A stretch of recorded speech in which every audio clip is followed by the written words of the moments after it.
In 1888, Alfred Nobel opened a newspaper and discovered that he was dead. The headline read, "The Merchant of Death is dead." It wasn't him, it was his brother. But the words shook him.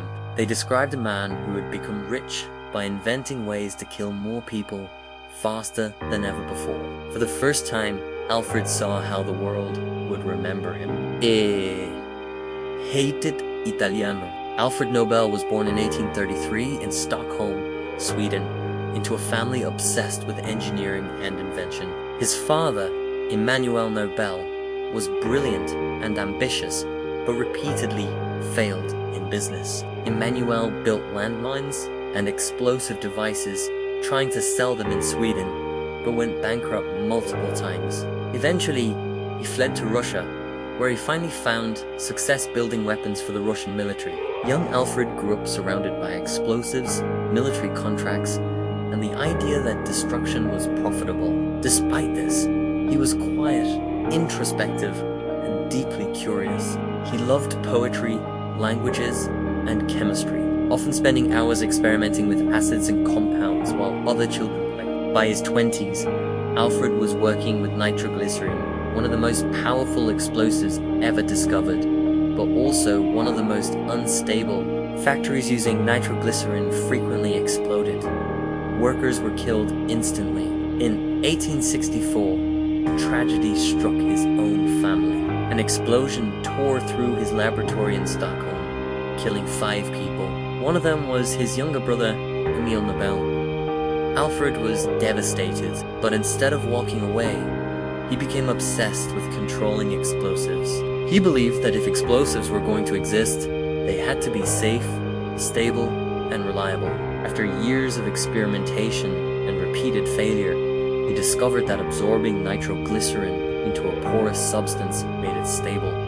He called it dynamite. Dynamite could be transported, shaped, and detonated safely. It revolutionized mining, tunneling, construction, and railroads. Accidental deaths dropped dramatically, and industry boomed. But there was a dark side.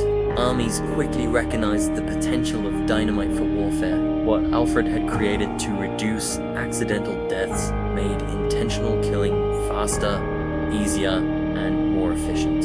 Wars became deadlier. Alfred Nobel became incredibly wealthy. He owned factories across Europe and America and held hundreds of patents, from detonators to smokeless powder. Yet, he lived alone. He never married. He had no children, and doubts about his legacy followed him everywhere. Then came the year 1888. When his brother Ludwig died, a French newspaper made a fatal mistake. They published Alfred Nobel's obituary instead. It called him the Merchant of Death, a man who profited from the business of killing. Alfred read it in silence. This was his legacy, and he hated it. There was one person who had challenged him for years, Bertha von Suttner. She was a writer, a peace activist, and briefly, the woman he loved. Bertha openly criticized war, militarism, and the arms industry, including Alfred's own work. Her novel, Lay Down Your Arms, became a symbol of the peace movement. Though they never married, Alfred and Bertha remained in close correspondence.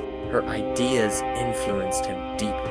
He began to consider how he could use his wealth to leave a positive mark on the world. In 1895, Alfred Nobel made a decision that surprised everyone.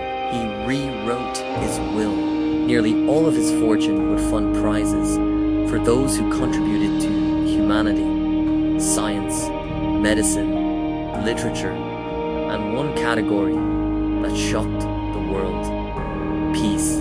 When Alfred Nobel died in 1896, his family was furious and governments were confused. But the prizes endured. Today, Alfred Nobel is remembered not as the Merchant of Death, but as a symbol of progress, science, and peace. The irony remains. His lifelong work to make explosives safer ultimately made destruction more efficient, and his final act was an attempt to control how history would judge him. Did Alfred Nobel truly redeem himself, or did he simply rewrite his legacy?